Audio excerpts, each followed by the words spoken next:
عليكم.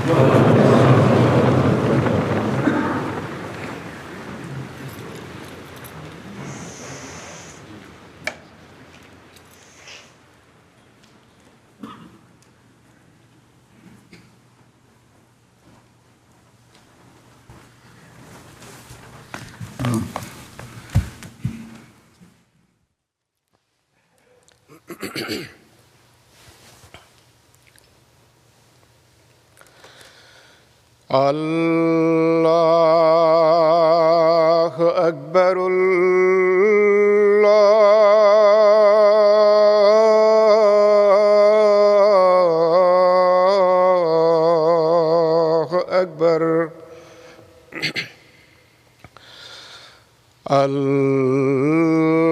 الله أكبر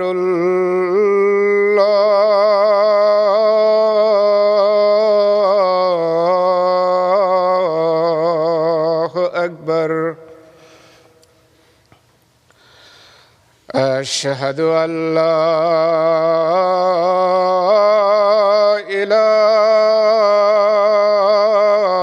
إله إلا الله أشهد أن لا إله إلا الله أشهد أن محمدًا رسول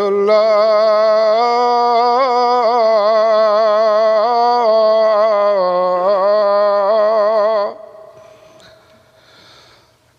أشهد أن محمدًا رسول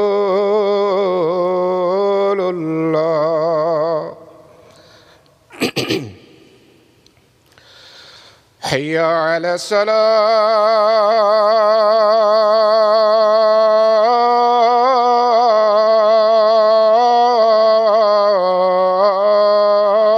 الصلاة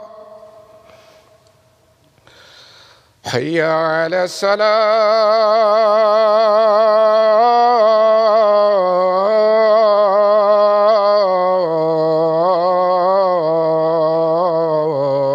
الصلاة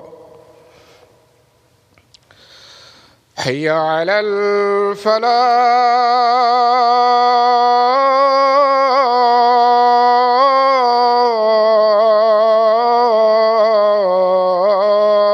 الفلاح حي على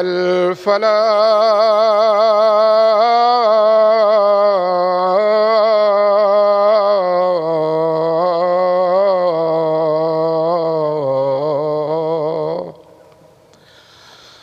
الله أكبر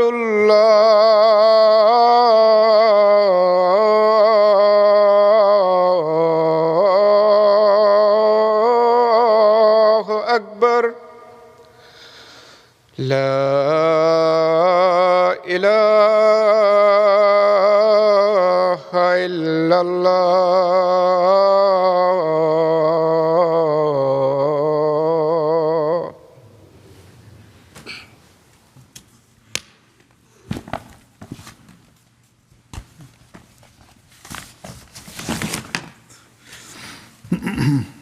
السلام عليكم ورحمة الله.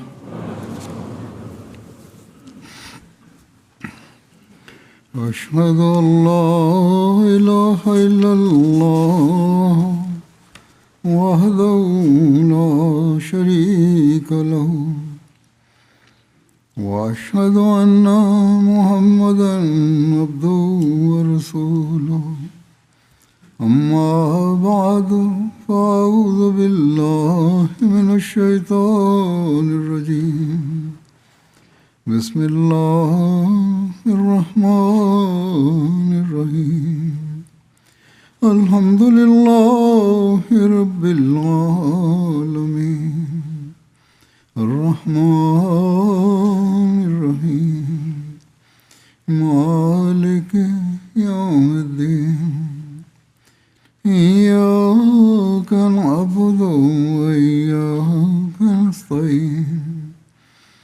اهدنا الصراط المستقيم صراط الذين أنعمت عليهم غير المغضوب عليهم ولا الضالين.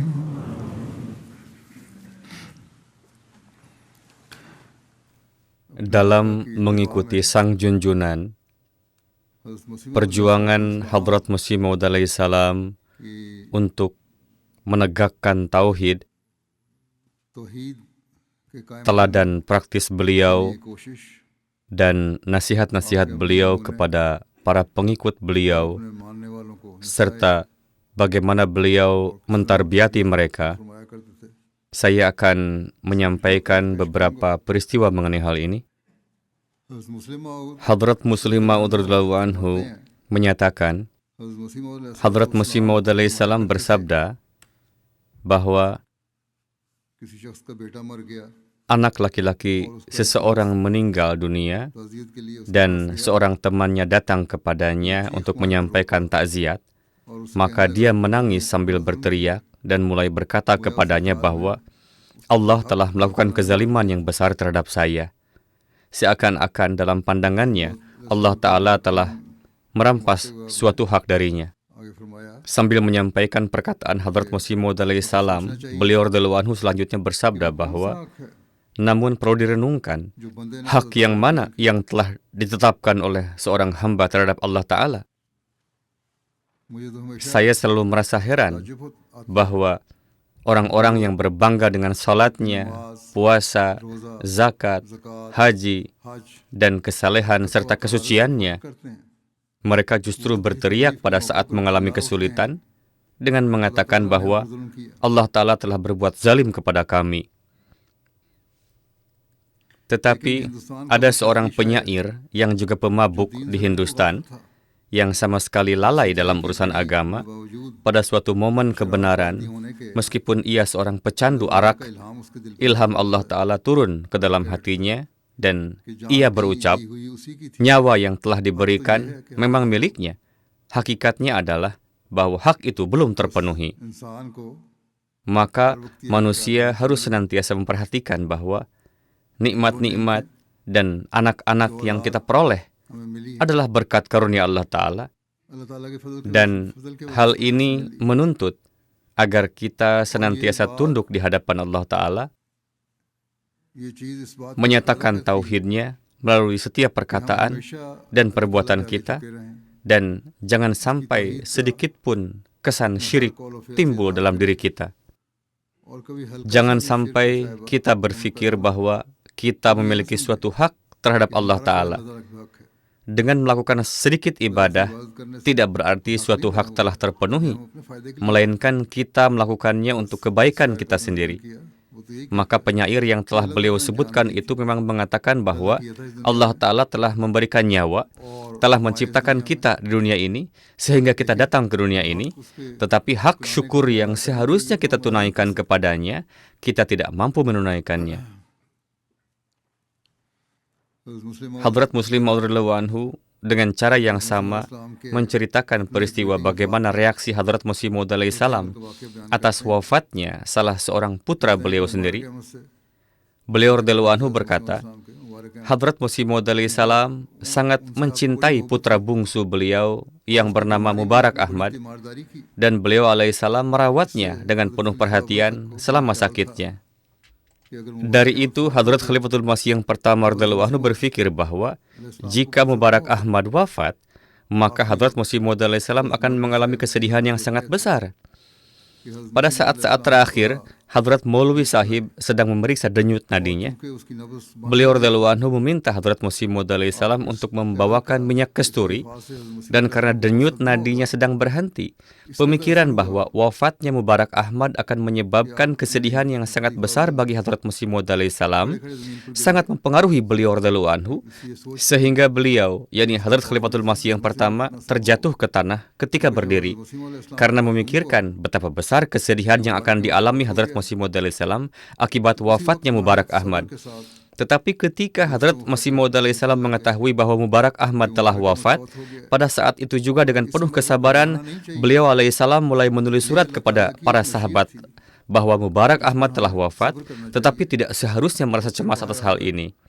Ini adalah kehendak Allah Ta'ala yang atas hal ini kita harus bersabar. Dan kemudian setelah keluar, beliau alaihissalam mulai berpidato dengan tersenyum-senyum bahwa mengenai Mubarak Ahmad, ilham Allah Ta'ala yang ada telah terpenuhi.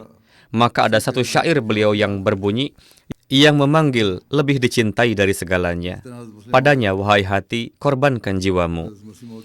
Demikian pula Hadrat Muslim Maud ketika menjelaskan riwayat hidup Hadrat Masih Maud alaihissalam pada suatu tempat bersabda, dari Hadrat Masih Maud alaihissalam, satu hal telah saya dengar berulang kali, ketika menyebutkan Sultan Abdul Hamid Khan dari Turki yang telah digulingkan, beliau alaihissalam biasa bersabda bahwa ada satu hal yang sangat saya sukai dari Sultan Abdul Hamid Khan. Meskipun banyak sekali hal yang keliru, tetapi hal ini sangat saya sukai. Itu adalah ketika pertanyaan perang dengan Yunani muncul, maka para menteri mengajukan banyak sekali alasan. Sebenarnya keinginan Sultan Abdul Hamid adalah agar terjadi perang, tetapi para menteri tidak menghendaki demikian. Oleh karena itu, mereka mengajukan banyak sekali alasan. Akhirnya para menteri berkata bahwa untuk perang, ini itu telah siap, tetapi dengan menyebut satu hal yang penting, mereka mengatakan bahwa urusan ini masih belum siap. Baiklah, mereka berbicara, kami siap, tetapi ada kekurangan, dan karena kekurangan ini, sehingga sangat sulit untuk berperang. Misalnya anggap saja bahwa mereka berkata, dan kemungkinan besar memang demikian, dikatakan bahwa semua kekuatan Eropa pada waktu itu bersatu untuk menolong Yunani, dan kita tidak memiliki jalan keluar untuk itu. Hadrat Masih Maud alaihissalam biasa bersabda bahwa ketika para menteri menyampaikan saran mereka dan menceritakan kesulitan-kesulitan dan berkata bahwa urusan ini belum diatur, maka Sultan Abdul Hamid menjawab dengan mengatakan bahwa memang seharusnya ada satu ruang yang ditinggalkan untuk Allah Ta'ala. Hadrat Masih Maud alaihissalam sangat menikmati kalimat ucapan Sultan Abdul Hamid ini dan biasa bersabda bahwa saya sangat menyukai ucapannya ini, bahwa dia menaruh kepercayaan kepada Allah Ta'ala. Dalam menceritakan satu peristiwa mengenai gairat kecintaan Hadrat Masih Maud alaihissalam pada Tauhid, Hadrat Sahib Zada Mirza Bashir Ahmad Sahib menulis bahwa Munshi Zafar Ahmad Sahib Kapurthalwi telah menceritakan kepada saya melalui tulisan bahwa Hadrat Masih Maud alaihissalam menderita sakit kepala. Beliau menderita pusing yang sangat. Diceritakan kepada beliau tentang seorang tabib bahwa sang tabib memiliki keahlian khusus dalam hal ini. Dia sangat ahli dalam mengobati sakit kepala. Lalu dipanggillah. Ongkos dikirimkan kepadanya dan dia dipanggil dari tempat yang jauh dengan mengirimkan surat. Sang tabib memeriksa Huzur alaihissalam dan berkata bahwa dalam 2 hari saya akan membuat Anda sembuh. Ini bukan masalah besar. Dalam 2 hari saya akan menyembuhkan Anda. Mendengar ini, Hadrat Masih Maud alaihissalam masuk ke dalam dan menulis pesan dalam secari kertas kepada Hadrat Maulwi Nuruddin Sahib yang isinya mengatakan, saya sama sekali tidak ingin berobat kepada orang ini. Apakah dia menganggap dirinya sebagai Tuhan?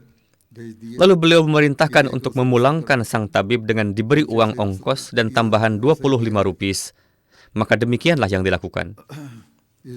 Demikian pula Hadrat Mufti Muhammad Sadiq Sahib dalam menggambarkan riwayat hidup Hadrat Masih Maud alaihissalam menuliskan bahwa Hadrat Masih Maud alaihissalam bersabda bahwa Allah mencintai mereka yang memiliki gejolak semangat demi keagungan dan kemuliaannya.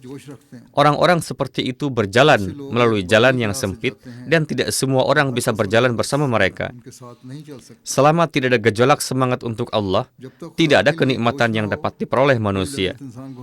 Selama tidak ada gejolak pribadi untuk Allah Ta'ala dalam hati manusia dan tidak menjadi kosong dari kekotoran jiwa dan pemikiran tentang keuntungan dan manfaat duniawinya, maka ibadah dan sedekahnya tidak akan diterima. Ini adalah hal yang sangat penting.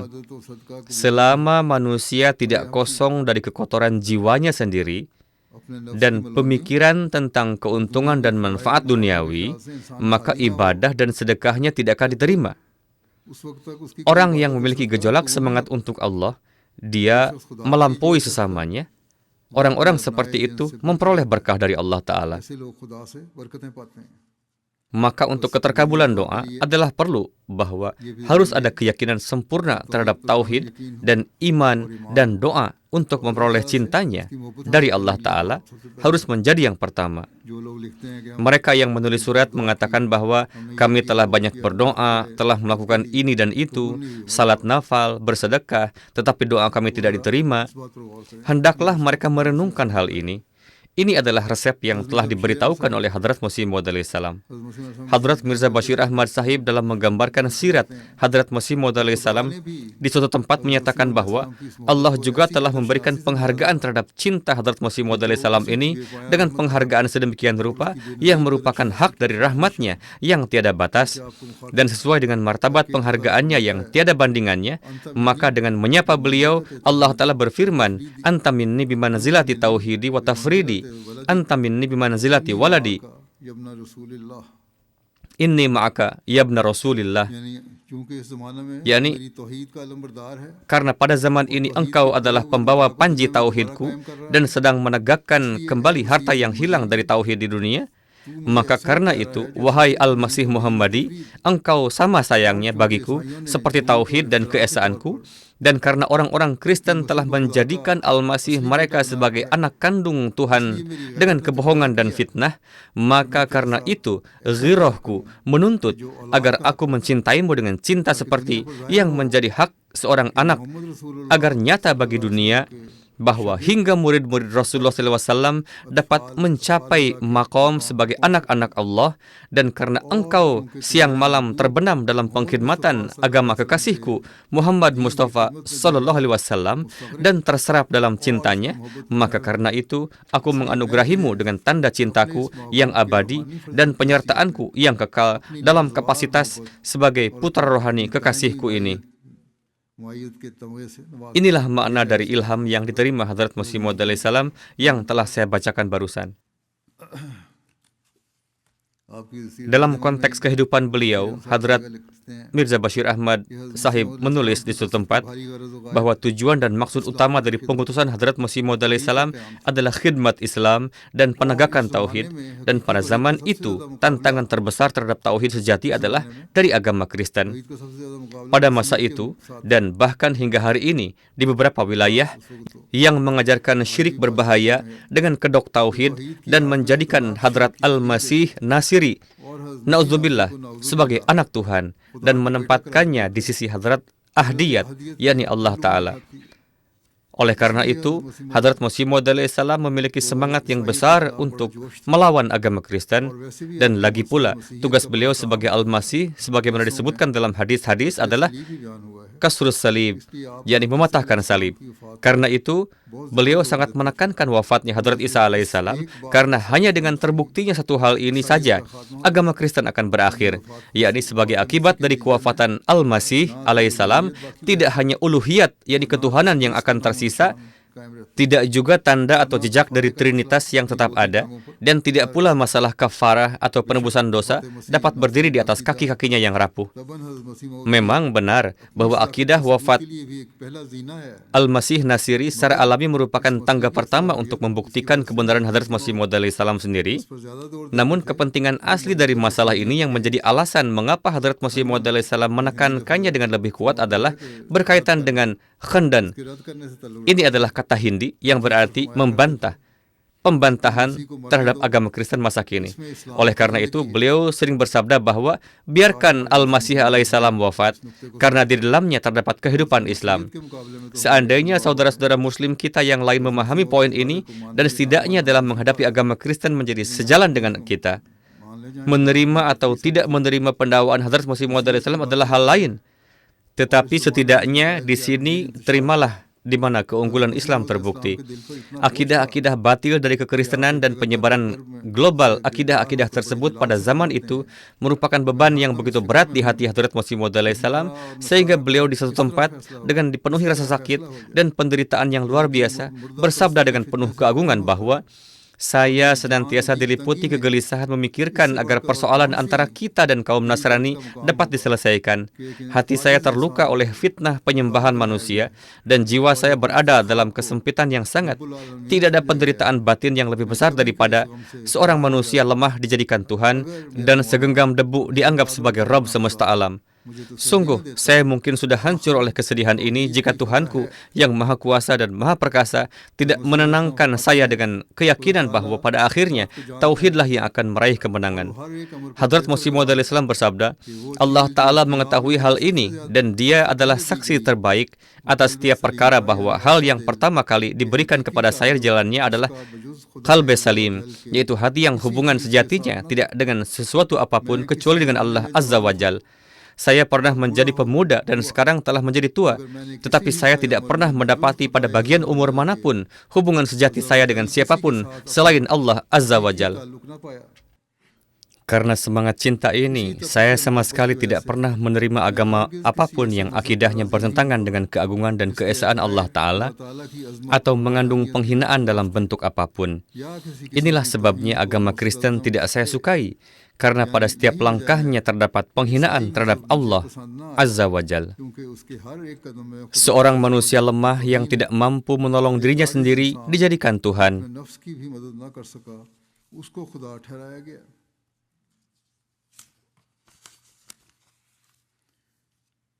Hadrat Mufti Fadlur Rahman Sahib Muhajir menceritakan bahwa di rumah saya lahir 2 anak perempuan secara berturut-turut. 2 putri lahir satu demi satu yang berkat karunia Allah Ta'ala. Ketika beliau menceritakan, anak itu masih hidup. Setelah itu lahir seorang anak laki-laki yang tidak bisa berbicara dan mendengar. Anak laki-laki yang pertama umumnya sakit-sakitan, yang kedua cerdas dan sehat, yakni mengenai anak yang pertama, dia sakit-sakitan, tidak bisa berbicara dan mendengar. Kemudian lahir anak laki-laki yang kedua yang sehat. Tabiat dan penampilannya begitu memikat hati sehingga di usia yang masih kecil ia mengerjakan seluruh pekerjaan rumah dan memahami maksud dengan sedikit isyarat saja. Beliau berkata, ia anak laki-laki yang sangat cerdas, sangat pintar. Karena alasan-alasan inilah kasih sayang saya kepadanya menjadi sangat besar. Anak laki-laki yang pertama wafat ketika berusia 4 tahun, adapun yang sakit-sakitan itu wafat pada usia 4 tahun. Yang kedua, yakni yang cerdas, ketika berusia 4,5 tahun terkena demam tinggi, saya berupaya keras mengobatinya, tetapi tidak terlihat tanda-tanda kesembuhan. Pada hari ke-15 sakitnya, ia terkena sersam, yaitu penyakit semacam encephalitis, di mana terjadi peradangan pada selaput otak. Ia terkena sersam ini. Saya menulis permohonan doa kepada Hadrat Masih Maud alaihissalam. Ini adalah anak laki-laki saya yang sangat saya kasihi. Mohon doakan agar ia selamat. Beliau menjawab bahwa saya insya Allah akan mendoakan. Jika takdir mubram, maka tidak akan dapat dielakkan. Beliau juga menulis ini. Setelah membaca ini, saya menjadi yakin bahwa anak ini tidak akan selamat. Maka pada hari keempatnya, keadaannya sangat kritis dan pada hari itu Huzur akan pergi ke Gurdaspur untuk suatu pekerjaan. Karena saya biasa ikut serta dalam setiap pekerjaan bersama Hadrat Masih Maud alaihissalam, maka saya pun bersiap untuk pergi. Ketika beliau keluar dari rumah, pertama-tama beliau menyapa saya dan bersabda, bagaimana keadaan anak Anda? Saya menjawab, Huzur, silahkan datang dan melihatnya. Rumah beliau dekat. Silahkan lihat, keadaannya sangat buruk. Ketika beliau datang ke rumah dan melihat anak itu, beliau bersabda, ia sangat sakit. Hari ini Anda tidak perlu ikut ke Gurdaspur. Hari ini tidak perlu ikut bersama kami. Kemudian beliau berangkat melakukan perjalanannya dan keesokan harinya, sekitar pukul 4 sore, anak itu wafat. Keesokan harinya, Huzur kembali dari Gurdaspur pada pukul 10 pagi. Saya pun setelah mendengarnya, maju untuk bersalaman. Di pangkuan saya ada anak perempuan kecil yang lebih muda dari anak laki-laki itu. Ketika beliau melihat saya, Huzur bersabda, saya sangat bersedih atas meninggalnya putra Anda. Tetapi saya berpikir bahwa kecintaan Anda kepadanya telah mencapai batas syirik.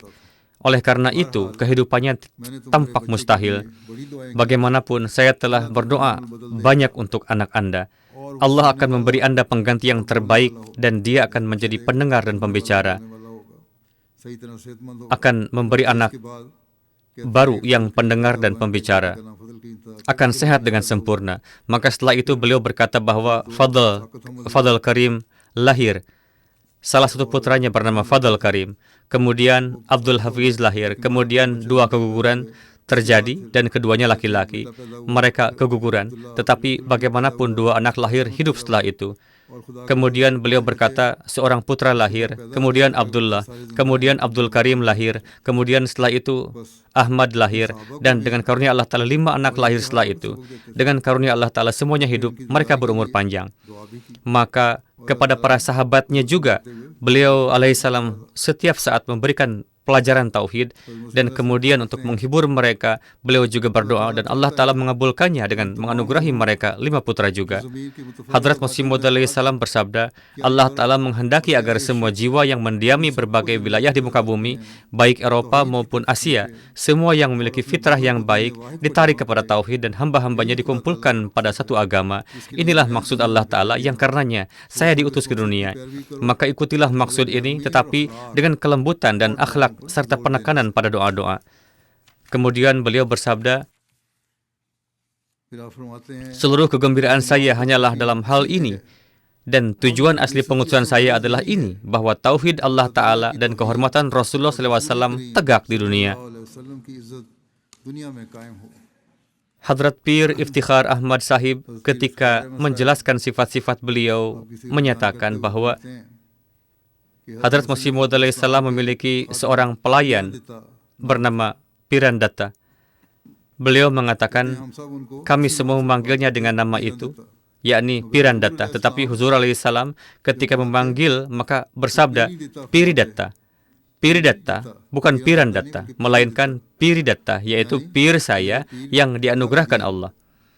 Inilah tauhid yang Allah Ta'ala berfirman kepada Huzur, bahwa khudut tauhid, ya Abnal Faris. Wahai putra-putra Persia, peganglah tauhid, peganglah tauhid. Maka ilham ini untuk kelangsungan dan kemajuan batinnya harus dijadikan pedoman oleh para keturunan beliau alaihissalam, bahkan oleh setiap orang yang beriman, harus dijadikan pedoman oleh setiap orang yang masuk dalam baiat. Dengan masuk dalam baiat beliau, semua telah termasuk dalam nama beliau, termasuk dalam anak-anak, termasuk dalam keturunan. Jika tetap berpegang pada tauhid, maka akan memperoleh kehormatan dalam agama dan dunia. Jika tidak, maka tidak ada hubungan darah yang memberikan manfaat, dan tidak pula sekadar melakukan baiat yang memberikan manfaat.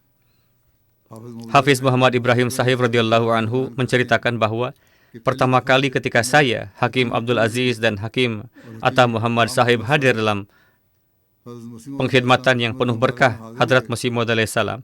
Pada hari-hari itu juga Huzur berada di Gurdaspur. Ketika Huzur keluar dari kamar, kami bertiga berdiri di dekat pintu. Saya dan Hakim Abdul Aziz Sahib mengucapkan Assalamualaikum kepada Huzur dan berjabat tangan dengan Huzur. Tetapi saudara Atta Muhammad Sahib tersungkur di kaki Hadrat Masih Maud alaihissalam.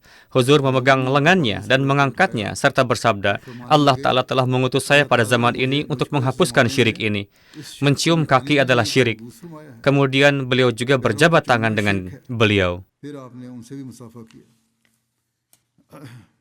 Demikian pula Hadrat Mirza Bashir Ahmad Sahib menceritakan bahwa Qazi Muhammad Yusuf Sahib Peshawari memberitahu saya melalui surat bahwa ketika saya pergi ke Kadian pada awalnya, seorang laki-laki membawa anak laki-lakinya untuk bertemu ke hadapan Hadrat Masih Maud alaihissalam. Ketika anak laki-laki itu maju untuk berjabat tangan dengan Hadrat Masih Maud alaihissalam untuk menunjukkan penghormatan, dia mulai menyentuh kaki Hadrat Masih Maud alaihissalam. Maka Huzur alaihissalam melarangnya melakukan hal tersebut dengan tangan yang penuh berkah, dan saya melihat bahwa wajah beliau menjadi merah dan beliau bersabda dengan penuh semangat bahwa para nabi datang ke dunia untuk menghapuskan syirik, dan tugas kami juga adalah menghapuskan syirik, bukan menegakkan syirik. Hadrat Masih Maud bersabda, saya sangat menentang jika seseorang mengambil foto saya. Mengenai foto juga di sini menjadi jelas. Banyak orang secara keliru menyimpan foto-foto mereka sendiri, juga foto Hadrat Masih Maud alaihissalam, juga foto kerabat-kerabat mereka. Oleh karena itu saya sampaikan hal ini. Beliau alaihissalam bersabda bahwa saya sangat menentang jika seseorang mengambil foto saya dan menyimpannya seperti para penyembah berhala atau menerbitkannya. Saya sama sekali tidak pernah memerintahkan siapapun untuk melakukan hal tersebut, dan tidak ada seorang pun yang lebih memusuhi penyembahan berhala dan penyembahan foto daripada saya. Tetapi saya telah melihat bahwa dewasa ini orang-orang Eropa ketika ingin melihat karya tulis seseorang, pertama-tama mereka ingin melihat foto penulisnya, karena di negara-negara Eropa, ilmu firasat atau ilmu membaca karakter dari wajah sangat berkembang, dan kebanyakan mereka dapat mengenali hanya dengan melihat foto seseorang. Dan kebanyakan mereka, yaitu mayoritas mereka, dapat mengenali hanya dengan melihat fotonya, bahwa pendakwa semacam itu adalah jujur ataukah pembohong. Dan orang-orang itu, karena jarak ribuan mil, tidak dapat mencapai saya dan tidak dapat melihat wajah saya. Oleh karena itu, para ahli firasat di negara tersebut melalui foto meneliti keadaan batin saya. Ada banyak orang yang telah menulis surat kepada saya dari Eropa atau Amerika, dan dalam surat-surat mereka telah menulis mengatakan bahwa kami telah melihat foto Anda dengan seksama, dan melalui ilmu firasat, kami terpaksa mengakui bahwa orang yang memiliki foto ini tidak mungkin seorang pembohong, tidak mungkin seorang pendusta. Dan juga seorang dari wanita Amerika setelah melihat foto saya berkata, ia menulis kepada Hadrat Masih Maud alaihissalam setelah melihat foto beliau. Ia mengatakan bahwa ini adalah foto Yesus atau Isa alaihissalam. Maka untuk tujuan ini dan sampai batas ini, saya demi kemaslahatan memilih untuk diam dalam membiarkan praktik ini berjalan. Oleh karena itu, saya telah memberikan izin untuk mengambil foto. Jika tidak, jika syirik tersebar, maka hal itu sama sekali dilarang. Beliau bersabda, wa innamal a'malu binniyat. Sesungguhnya segala amal bergantung pada niat. Saya tidak berkeyakinan bahwa foto mutlak diharamkan. Saya juga tidak mengatakan bahwa mengambil foto itu haram. Dari Al-Quran terbukti bahwa kaum jin membuat gambar-gambar untuk Hadrat Sulaiman, dan pada Bani Israel terdapat foto-foto para nabi untuk waktu yang lama.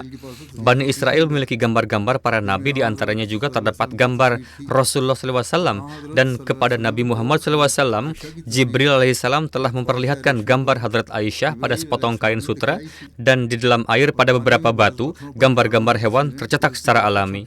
Di tempat-tempat di mana gempa bumi terjadi, di sana pada gunung-gunung di mana mereka tertimbun, gambar-gambar mereka tercetak, dan alat ini yang melaluinya sekarang foto diambil, yaitu kamera.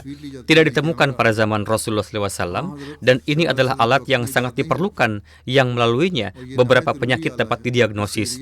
Maka bukan hanya masalah gambar-gambar saja, tetapi beliau bersabda bahwa melalui ini diagnosis penyakit juga dapat dilakukan.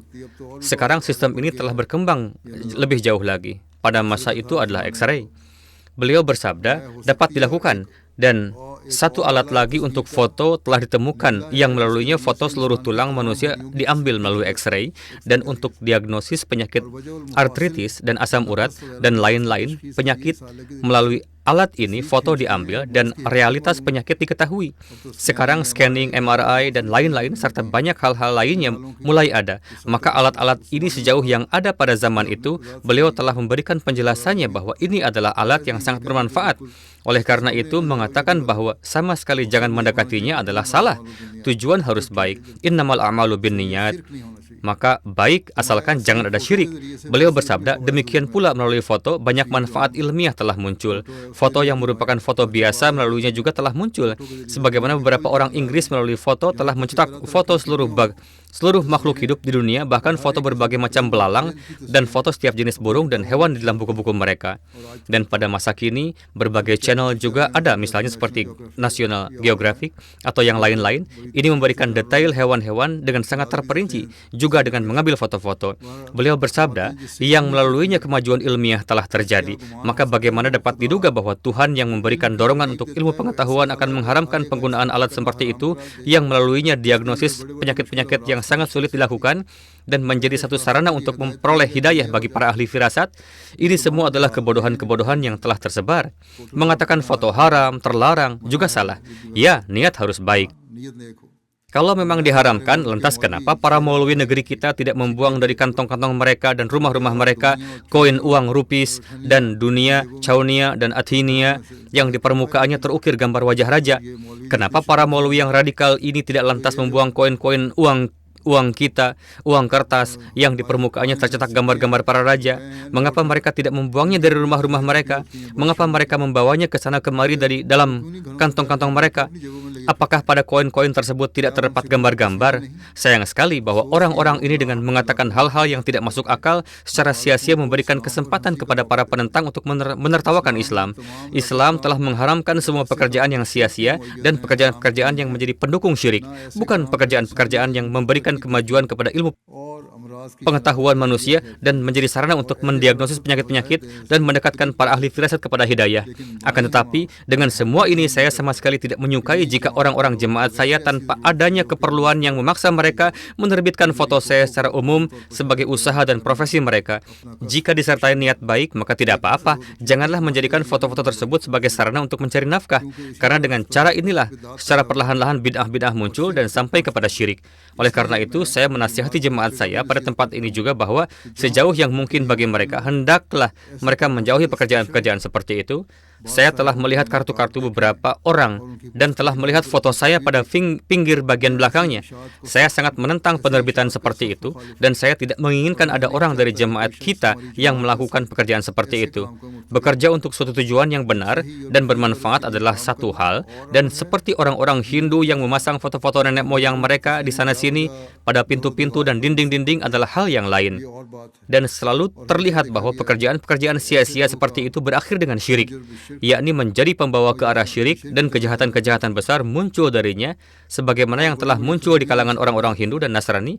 Dan saya berharap bahwa orang yang memandang nasihat-nasihat saya dengan hormat dan merupakan pengikut sejati saya, dia akan menjauhkan diri dari pekerjaan-pekerjaan seperti itu setelah perintah ini. Jika tidak, maka dia menjalankan dirinya bertentangan dengan petunjuk-petunjuk saya dan melangkah dengan kelancangan di jalan syariat.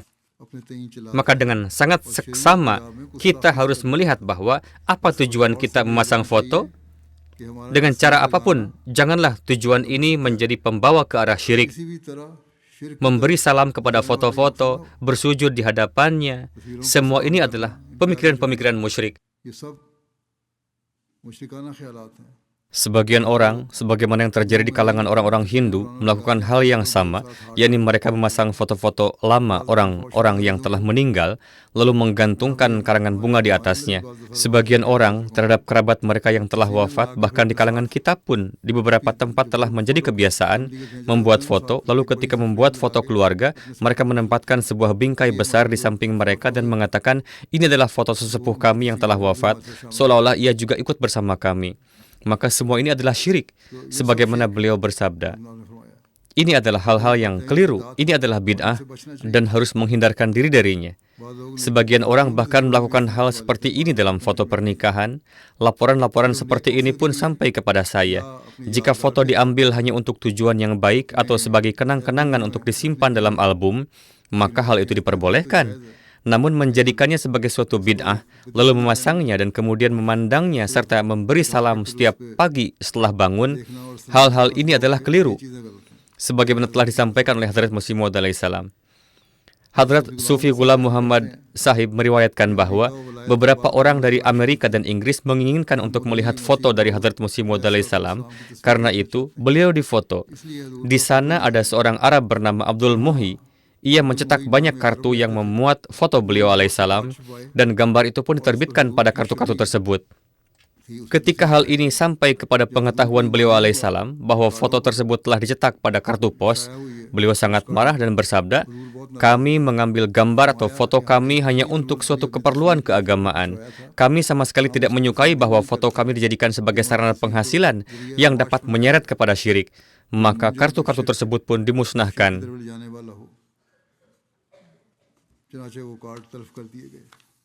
Hadrat Maulana Ghulam Rasul Rajiki Sahib meriwayatkan, ketika saya telah berbaiat kepada Hadrat Masih Maud alaihissalam, saya menulis surat kepada Huzur Aqdas alaihissalam bahwa saya biasa mengamalkan beberapa wirid.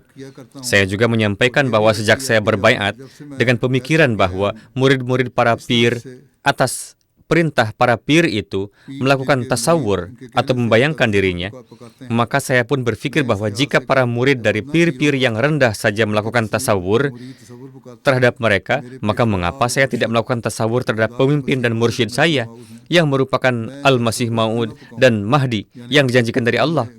Yakni, saya ingin menanamkan gambaran beliau dalam hati saya, lalu setiap hari dengan membawa gambaran tersebut berusaha mencapai setiap tujuan saya. maka saya berpikir bahwa tasawur terhadap beliau alaihissalam tentu lebih penuh berkah, lebih bermanfaat, dan lebih layak dibandingkan tasawur terhadap para pir tersebut. Beliau alaihissalam adalah Al-Masih Al-Ma'ud, sedangkan para pir dan fakir lainnya belum tentu bahkan dapat dianggap sah. Namun orang-orang tetap membawa-bawa tasawur mereka. Maka mengapa saya tidak membawa tasawur atau gambaran beliau alaihissalam dalam hati saya setiap saat?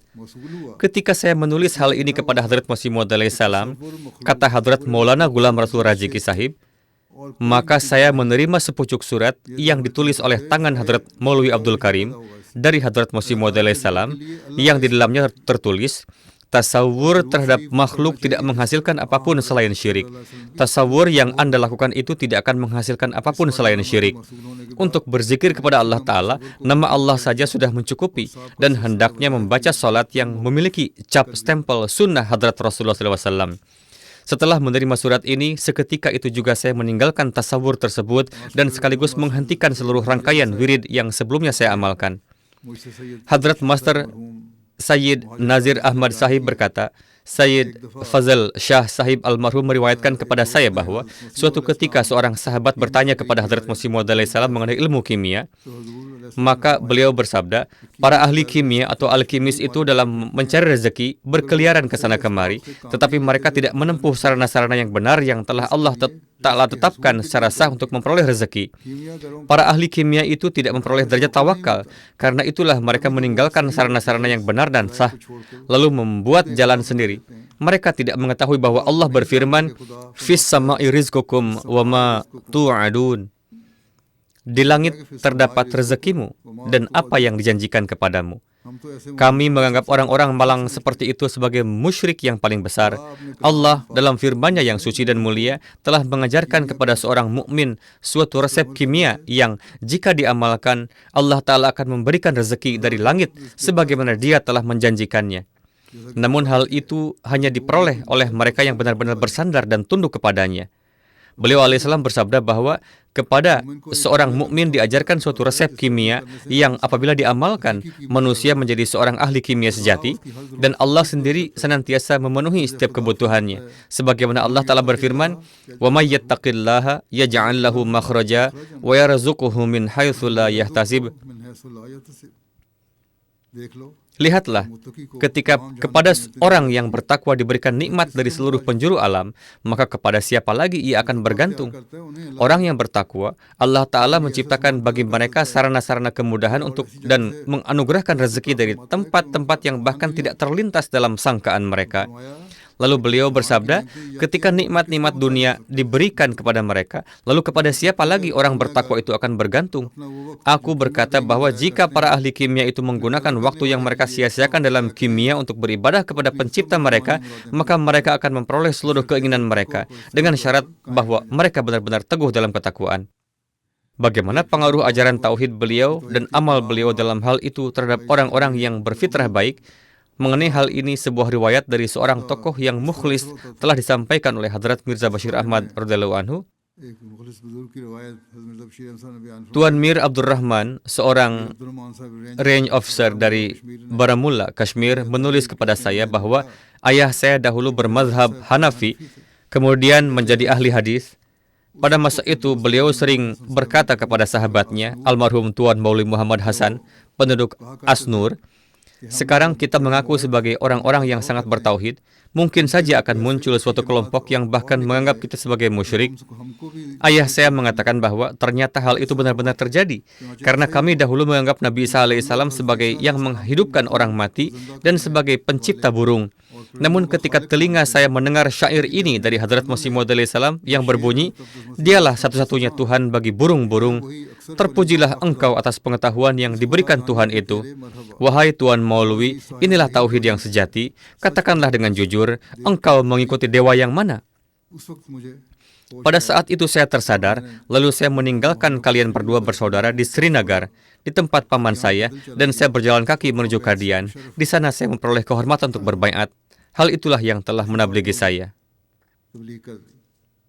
Hadrat Maulana Ghulam Rasul Rajiki Sahib meriwayatkan, kemungkinan ini adalah peristiwa tahun 1901. Suatu ketika saya hadir di hadapan Hadrat Masih Maud alaihissalam, lalu beliau menyampaikan sebuah pidato tentang Tauhid Allah Ta'ala. Dalam pidato tersebut, beliau bersabda bahwa sebagian orang atas suatu kebaikan yang diterimanya langsung mengucapkan jazakallah, tanpa terlebih dahulu mengucapkan alhamdulillah. Padahal, jika dilihat dari sudut pandang hakikat dan ma'rifat, kalimat tersebut pun mengandung suatu sisi kesyirikan secara halus. Karena pribadi orang yang berbuat kebaikan itu dan sarana yang menjadikannya sebagai pemberi kebaikan, semuanya pada hakikatnya adalah ciptaan Allah Ta'ala. Oleh karena itu, orang yang menerima kebaikan hendaknya sebelum mengucapkan jazakallah, terlebih dahulu menyampaikan pujian dan sanjungan kepada Allah Ta'ala, serta mengucapkan alhamdulillah atas kebaikan tersebut. Karena dari sudut pandang ma'rifat dan hakikat, hal ini penting bahwa pertama-tama yang harus disyukuri adalah pencipta sarana-sarana, kemudian barulah mengucapkan jazakallah kepada orang tersebut. Hadrat Bayi Abdurrahman Qadiani menulis dalam sebuah artikel yang memuat rincian perjalanan terakhir Hadrat Masih Maud alaihissalam ke Lahore bahwa ketika hari mulai terang, para panitia mulai mengatur persiapan jamuan, dan sedikit demi sedikit para tamu terhormat serta orang-orang terkemuka mulai berdatangan. Namun kondisi kesehatan Hadrat Masih Maud alaihissalam yang rencananya akan menyampaikan pidato di sana sangat lemah dan tidak berdaya. Keadaan kelemahan dan keletihan beliau sedemikian rupa sehingga sama sekali tidak ada harapan bahwa beliau dapat menyampaikan pidato. Oleh karena itu, dengan pertimbangan tersebut, beliau alaihissalam memberikan pesan kepada Hadrat Maulana Hakim Nuruddin radhiyallahu anhu agar beliau yang mengatur jamuan rohani bagi para tamu yang hadir. Maka pada waktunya, Hadrat Maulwi Sahib pun memulai pidatonya. Namun tidak lama kemudian, bulan yang bercahaya dan matahari yang terang itu sendiri hadir di tengah-tengah kami, yakni Hadrat Masih Maud alaihissalam sendiri. Tidak lama kemudian datang secara langsung. Hadrat Maulana Hakim Nuruddin radhiyallahu anhu pun menghentikan pidatonya. Lalu Hadrat Masih Maud alaihissalam yang penuh dengan nur berdiri dan menyampaikan pidato kepada para hadirin. Beliau berdiri dan berbicara kepada para hadirin selama kurang lebih 3 jam, suatu pidato yang sangat kuat. Sebelumnya, keadaan beliau sedemikian lemah sehingga berdiri pun sulit. Namun ketika beliau datang, beliau menyampaikan pidato yang penuh kekuatan, syarat dengan pengetahuan dan ma'rifat selama 3 jam, sehingga bukan hanya para pengikut sendiri, bahkan orang-orang luar pun berseru kagum dan terpesona. Mereka mendengarkan dengan penuh perhatian, seolah-olah terhipnotis, dan mereka merasakan kenikmatan dari pengalaman rohani tersebut sedemikian rupa sehingga bahkan kebutuhan akan makanan jasmani pun menjadi tidak terasa bagi mereka. Dalam pidato Hadrat Masih Maud alaihissalam terdapat kelancaran yang sedemikian rupa sehingga sulit untuk mencatatnya. Dan dalam penyampaiannya terdapat kekuatan serta kewibawaan yang begitu besar sehingga di tengah kerumunan yang padat, bahkan gerakan nafas seseorang pun seakan tidak terasa. Hadrat Masih Maud alaihissalam menyampaikan pidato dengan semangat yang begitu tinggi sehingga seiring dengan kuatnya penyampaian, beliau pun secara fisik semakin maju mendekati para hadirin. Saya melihat dengan mata kepala sendiri dan mencatat dengan baik bahwa beliau beberapa kali melangkah beberapa langkah ke depan dari meja. Beliau tidak berdiri di depan meja dengan menjadikannya sebagai penopang di hadapan beliau, melainkan meja itu berdiri di belakang beliau. Yakni beliau tidak berdiri di belakang meja untuk berpidato, tetapi berdiri di depan sehingga dalam semangat pidato, beliau beberapa kali melangkah 1 atau 2 langkah ke depan. Pidato Hadrat Masih Maud alaihissalam tersebut berlangsung di halaman rumah Tuan Dr. Sayyid Muhammad Hussein Shah, kira-kira tidak lebih dari sekitar 10 hari sebelum wafat beliau. Pidato itu kemudian dikenal dengan nama Takmil Tabligh or Itmam Hujjah. Sebelumnya, dialog dengan seorang ahli astronomi dari kalangan Inggris telah berlangsung di bagian atas rumah Tuan Khwaja Kamaluddin, yakni suatu rangkaian kegiatan tabligh yang besar. Selain pidato tersebut, beliau juga menyampaikan banyak pidato lainnya, baik yang kecil maupun yang besar. Kemudian beliau menulis, pada masa yang sama, beberapa wanita Hindu datang dalam bentuk suatu rombongan dengan tujuan untuk bertemu dengan Hadrat Masih Maud alaihissalam. Ketika beliau sedang berada di rumah Dr. Sayyid Muhammad Hussein Shah Sahib pada masa penulisan Risalah Paigam-e-Sulh. Karena Hadrat Masih Maud alaihissalam sangat sibuk, beliau ingin segera mempersilahkan mereka pulang. Namun mereka mengajukan permohonan dan bersikeras, serta memohon agar beliau memberikan suatu nasihat dengan cara yang sangat memohon. Maka Hadrat Masih Maud alaihissalam meskipun dalam kesibukan yang sangat berkenan menerima permintaan mereka, lalu memberikan pengajaran tentang tauhid, melarang penyembahan berhala, dan menekankan agar berdoa kepada Allah Ta'ala. peristiwa ini terjadi persis 1 atau 2 hari terakhir menjelang wafat beliau. Sebenarnya para wanita tersebut ingin tinggal lebih lama dan mendengar lebih banyak dari lisan berberkat Hadrat Masih Maud alaihi salam, namun karena kesibukan beliau yang sangat, mereka terpaksa dengan berat hati segera pulang. Demikian pula, salah satu pidato beliau yang lain menjadi sangat terkenal, baik karena beberapa ungkapannya maupun karena merupakan pidato terakhir. Pidato itu khususnya dikenal di kalangan para khuddam, di mana beliau bersabda, biarkan Isa al-Masih itu wafat, karena di dalamnya terdapat kehidupan Islam. Biarkan Masih Muhammad datang, karena di dalamnya terdapat kemuliaan Islam. Inilah semangat beliau alaihissalam dalam menegakkan tauhid, bahwa meskipun dalam keadaan sakit dan penuh kesibukan, beliau tetap menyampaikan pesan Islam dan tauhid tanpa mempedulikan suatu apapun. Alhasil, upaya untuk menyampaikan pesan tauhid dan menjadikannya sebagai bagian dari kehidupan masing-masing inilah yang merupakan tugas para hamba dari Al-Masih Muhammadi pada masa ini. Semoga Allah Ta'ala memberikan kita taufik untuk melaksanakan tugas ini. Keadaan dunia dan khususnya keadaan dunia muslim, setiap orang mengetahui apa yang sedang terjadi, sangat membutuhkan banyak doa. Gencatan senjata memang secara lahiriah telah terjadi, tetapi tampaknya tidak akan bertahan lama. Bahkan sejak sekarang sudah mulai tampak retakan-retakan di dalamnya. Pemerintah Israel berusaha agar dengan suatu cara dapat menyerang Lebanon dan memancing orang-orang Iran agar terprovokasi, sehingga mereka memberikan respons. Kini bahkan sebagian pemimpin Eropa juga telah mengecam tindakan tersebut. Setidaknya ada suara yang muncul, ada sedikit ekspresi moral dari mereka, namun hal itu akan berhenti sampai di situ saja. Sebatas itulah moralitas yang ada pada mereka. Lebih dari itu, mereka tidak ingin berusaha dan tidak memiliki keberanian maupun kekuatan. Alhasil, kita hendaknya berdoa agar Allah Ta'ala menurunkan rahmat-Nya kepada dunia muslim.